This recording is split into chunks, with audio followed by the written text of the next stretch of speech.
Bonjour à toutes et à tous. Oui, bonjour à toutes et à tous. Bienvenue dans ce nouveau numéro de Jean-Laurent raconte. Et Jean-Laurent, c'est moi. Un numéro un tout petit peu particulier, puisque nous allons moins traiter de franc-maçonnerie, quoique. Mais je vais vous parler de quelque chose qui me tient à cœur, qui est le moulin mystique de Vézelay. Alors, le moulin mystique, évidemment, il fait partie, voilà, je vous ai mis au tympan, il fait partie de la basilique de Vézelay, qui se trouve dans Lyon, qui pour moi est un des plus beaux lieux que l'on puisse voir, qui est en tous les cas le plus chargé, pour moi le plus intense. Et je pense que si vous avez une appétence à la spiritualité, vous savez ce que monter en haut de la colline de Vézelay pour voir la basilique, qui est un chef-d'œuvre de l'art roman. Moi, j'aime beaucoup l'art roman, peut-être même plus d'ailleurs que le petit se trouvait dans la basilique de Marie-Madeleine. En plus, elle porte le nom de Marie-Madeleine, avec toute la symbolique qui va avec, de Vézelay. C'est vraiment un moment extrêmement intense, en sachant en plus que Vézelay est un des points de départ du pèlerinage de Saint-Jacques de Compostelle. Donc c'est un lieu extrêmement important qui a eu comment dire, c'est un lieu très important du Moyen Âge. Et moi, je suis de ceux qui souhaitent redécouvrir c'est au lieu de l'ésotérisme chrétien, qui sont le fondement de notre spiritualité, y compris contemporaine, ésotérique comme exotérique. Et ésotérique, il y a beaucoup de choses ésotériques à Vézelay. Alors, la basilique de Vézelay, tout simplement, elle a été construite entre 1120 et 1150, hein, sans la partie gothique, évidemment. Elle a été rénovée par Viollet-le-Duc, hein, qui travaillait à la restauration des monuments nationaux sous la direction de Prosper Mérimée. Et c'est lui qui a redonné vie à Vézelay, puisqu'elle a eu un grand moment au XIIe, XIIIe siècle.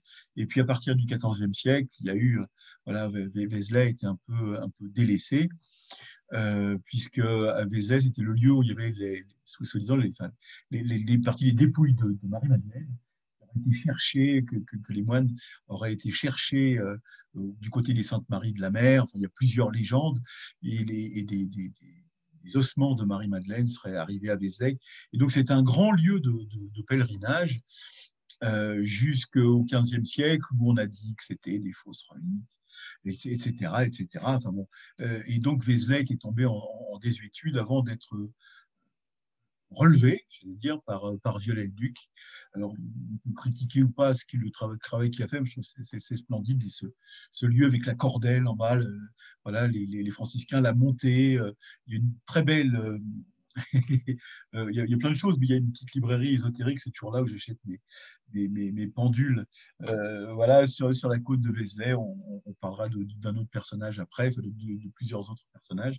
Mais je voulais vous parler vraiment de ce moulin mystique qui est un des chefs-d'œuvre, hein, parce que sur des piliers, voilà, il y a plein de choses ésotériques à Vézelay. Je vais essayer tiens, de vous la montrer. J'ai pris quelques photos parce que j'y suis allé vraiment plusieurs fois. Donc voilà la, la basilique Marie-Madeleine de Vézelay, mais comme elle est belle, au sommet de la colline, il y a toute la plaine derrière, c'est vraiment merveilleux. Et lorsque vous entrez, c'est ce qu'il y a derrière moi ici, enfin, voilà. Donc le tympan, évidemment, avec le Christ en gloire, les apôtres, la Vierge Marie qui attend. Voilà, il y a l'enfer et le paradis, etc. C'est un superbe tympan. Bon, quand vous rentrez dans la, alors le moulin mystique, il se trouve à peu près là, hein. On le verra après, il se trouve à peu près sur la droite ici. Donc là, vous voyez le cœur, hein, le cœur roman. Vous êtes vraiment en plein dans la symbolique des nombres de l'Apocalypse de Jean. C'est vraiment pour moi, une basilique joannique, hein, la basilique Marie-Madeleine de Vézelay, avec une intensité incroyable lorsque vous entrez dans cette basilique. Voilà, de l'autre côté, hein, j'ai pris le côté en direction des portes. Hein, là, je suis du côté du cœur. Et voici donc ce moulin mystique que je voulais vous présenter. Alors, je vous l'ai dit, le moulin mystique, il se trouve quelque part par là. Voilà, sur un des, il est ici à peu près. Euh, alors, qu'est-ce que c'est que ce moulin mystique? Qu'a-t-il de particulier? Eh bien, c'est le passage, le complément, parce que le Christ disait qu'il était venu pour accomplir, pas pour abolir, entre l'ancienne loi et la nouvelle loi. Alors, si vous regardez ici, vous voyez, alors je vais vous proposer d'un tout petit peu plus loin, parce qu'il est chouette. Vous voyez, ici, le personnage est agenouillé, ça, c'est une importance symbolique importante. Donc, vous avez, pardon, voilà, je vais remonter un petit peu. Euh, vous avez l'ancienne loi qui est à gauche, qui est symbolisée par Moïse. Le personnage qui est à la gauche ici est donc Moïse, et Moïse met du blé dans quelque chose qui est un entonnoir. Voilà pourquoi on va l'appeler le moulin mystique, hein, c'est quelque chose qui est assez fort. Donc Moïse ici met le blé dans l'entonnoir, et via la roue, et on voit bien que la roue n'est pas simplement une roue, mais est une croix, et donc c'est le symbole du Christ. Hein, on voit ici la croix très nettement. Hein. Ici, vous avez une croix. Donc, le blé de l'ancienne loi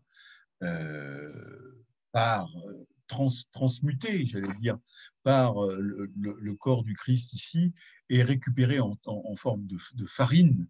Hein, le blé devient farine, et le personnage qui est à droite ici, traditionnellement, on dit que c'est Saint Paul, hein, c'est Paul, l'apôtre Paul, Paul de Tarse, l'apôtre qui n'est pas apôtre, mais qui n'a pas connu le Christ vivant. Mais c'est un pilier très paulinien, celui-ci, le pilier mystique.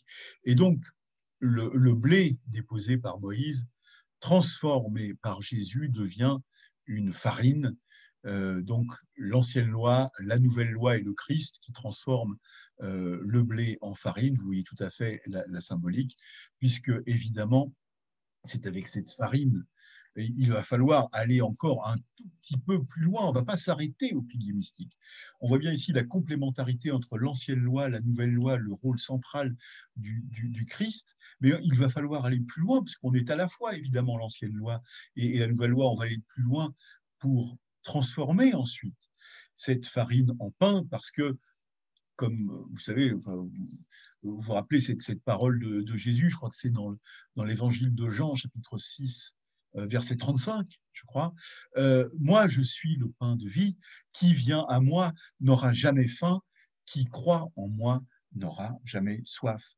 Voici donc la transmutation mystique de la farine, du blé en farine, et de la farine après que nous aurons à faire, que nous aurons, nous, avec de l'eau et avec le génie humain, à transformer en pain. Et puis ensuite, vous connaissez la scène, hein, à la fin, le pain et le vin, le corps et le sang du Christ. Voilà, il y a 50 interprétations qui sont plus intéressantes les unes que les autres de ce pilier mystique. Et je crois que au moins une fois dans votre vie, ou deux, ou trois, ou 10, ou 50, si vous le pouvez, allez méditer sous ce pilier mystique de Vézelay, et sous beaucoup d'autres. Hein, je vous en présente qu'un, parce que moi, je ne veux pas aujourd'hui faire une heure sur Vézelay. Je voulais juste vous présenter ce pilier en quelques minutes, parce que c'est vraiment la symbolique de la loi, l'ancienne et la nouvelle, qui en fin de compte est la même, puisque, comme je le disais, le Christ disait qu'il était venu pour accomplir et non pas pour abolir. Et là, on voit bien que rien n'est aboli, mais tout est en construction, comme nous sommes, nous, en construction. Voilà, alors je voulais vous présenter ce pilier mystique, hein, ce moulin mystique sur le pilier de la basilique de Vézelay. Vraiment, allez-y. Elle s'appelle Marie-Madeleine. Alors, les protestants dont je suis auraient jeté, lors des guerres de religion, les reliques de Marie-Madeleine. Donc, d'autres ont été allés rechercher d'autres reliques de Marie-Madeleine aux Saintes-Maries de la Mer. Donc, elles sont maintenant encore à Vézelay. Voilà le pilier mystique vu de plus loin. Et dans la crypte, hein, tout au fond, une superbe petite crypte qui est tout au fond, il y a les reliques de Marie-Madeleine, et de l'autre côté, il y a Jésus en croix. Mais je ne peux pas fait voir ici, mais voici les reliques, ici la relique de Marie-Madeleine que vous voyez. Un autre personnage important, parce qu'il y a plusieurs choses dont je vais vous parler, évidemment, ce personnage-là, c'est un monument, hein, qui a prêché à Vézelay, puisque c'est Bernard de Clairvaux. Bernard de Clairvaux, c'est celui qui va donc fonder Clairvaux, qui fait partie du domaine cistercien, puisque Pierre le Vénérable, qui a créé Cîteaux, qui était vraiment quelque chose de phénoménal, hein, et qui a été l'abbé de Cluny, Pierre le Vénérable. Donc, on dit que les abbayes de Cluny ont rempli d'un manteau blanc toute la chrétienté. Cluny était plus importante que Saint-Pierre de Rome, hein. Il a fallu attendre la construction de Saint-Pierre de Rome pour avoir quelque chose de plus grand que Cluny. Pierre le Vénérable avait été aussi à Vézelay entre, je crois, 1116 et 1120. Et notre Bernard de Clairvaux, donc, qui a fondé sur ordre de Pierre le Vénérable, séparé un peu plus loin de Cluny, ce monastère de Clairvaux, eh bien, il vient prêcher la deuxième croisade. En dessous, Vézelay n'est pas encore tout à fait construite. Je vous avais dit, Vézelay, la première construction, c'est 1120-1150. Là, on est en 1146, donc quelques années avant la fin de la construction de Vézelay, en contrebas, avec Charles VII et Aliénor d'Aquitaine, qui sont là avec des milliers de personnes. Bernard de Clairvaux, avec sa fameuse exclamation « Dieu le veut », prêche la deuxième croisade, qui va être un petit peu un désastre. Et on se rappellera aussi, puisque là il prêche en 1146, mais on se rappelle qu'en 1129, au concile de Troyes, c'est Bernard de Clairvaux qui, après les avoir écrits, fait reconnaître les statuts de la milice du Temple, c'est-à-dire en fait de l'ordre du Temple et les Templiers. C'est Bernard de Clairvaux qui va écrire les statuts de l'ordre du Temple. Donc vous voyez que là, on est en plein cœur de l'ésotérisme chrétien, et qui n'est pas simplement un ésotérisme chrétien, mais qui est un ésotérisme symbolique traditionnel, et qui va se retrouver, y compris dans un certain nombre de symboliques et d'ésotérismes, comme celui de la franc-maçonnerie, par exemple. On est en plein, il y a Marie-Madeleine, il y a les Templiers, il y a Bernard de Clairvaux, il y a Cluny.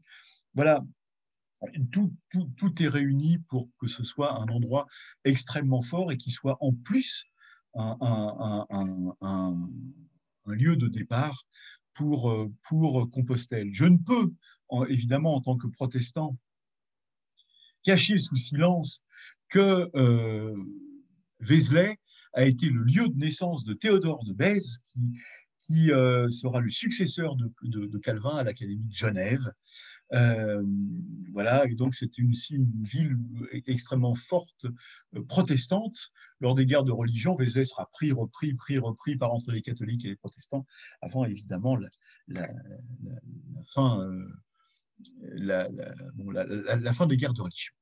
Voilà. Et comment aussi ne pas parler du chemin de lumière, puisqu'au solstice d'été, le 21 juin, eh bien, lorsque vous allez à la basilique de Vézelay, voici ce que vous voyez, là, vous voyez à l'écran, c'est ce chemin de lumière qui éclaire. Alors évidemment, le 21 juin, vous savez que pour les francs-maçons, c'est une symbolique extrêmement particulière. Donc la lumière, l'évangile de Jean, Marie-Madeleine, les Templiers, Bernard de Clairvaux, vous voyez bien que nous sommes sur cette colline de Vézelay, dans un des très très hauts lieux de la spiritualité occidentale. Et je ne vais pas finir ce tout petit exposé, ce très léger exposé, sans une citation littéraire. Je vais vous conseiller après 2-3 ouvrages, mais voilà, un extrait, je ne sais pas si vous allez voir, voilà, de Jules Roy, Vézelay ou l'amour fou, parce qu'on ne peut aimer que follement Vézelay. Jules Roy était un écrivain. Il va passer, il est né en Algérie, je crois, un écrivain un peu je ne sais pas comment le définir, enfin, voilà, peu importe. C'est un écrivain que j'aime beaucoup. Et Jules Roy va passer les 20 dernières années de sa vie à Vézelay. Juste à côté, il est enterré d'ailleurs à Vézelay. On ne se rappelle pas d'ailleurs que Serge Gainsbourg, par exemple, a passé les 6 derniers mois de sa vie à Saint-Père-sous-Vézelay et à venir quasiment quotidiennement dans la basilique de Vézelay avant de retourner mourir à Paris. Et je vais juste vous lire, allez, une page, même pas une petite page, pour que vous compreniez ce que c'est que l'amour fou de Vézelay. Et je lis Jules Roy. Sans Vézelay, le monde perdrait une lumière, l'Europe un de ses hauts lieux, et nous, petit peuple de Dieu. Il n'y aurait donc plus de révélation, plus d'inspiration, plus d'âme, plus rien.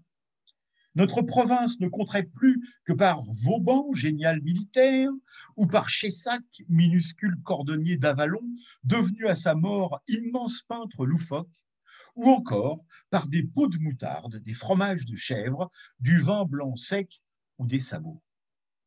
Vézelay n'est pas seulement un sanctuaire chrétien bâti sur les vestiges d'un temple à Janus et dans une tradition cosmique d'adoration.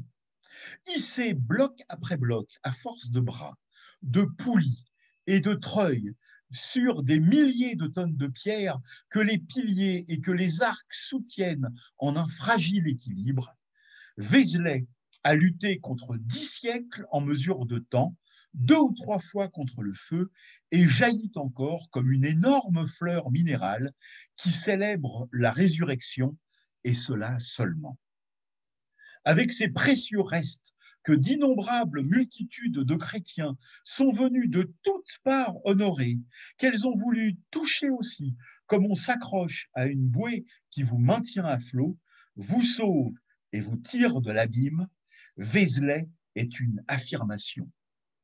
On va à Vézelay comme on va vers la lumière et le soleil. Vézelay, c'est le matin de Pâques. Bonne journée, bonne soirée à tous. Allez à Vézelay, visitez Vézelay et méditez devant le moulin mystique. À tout bientôt.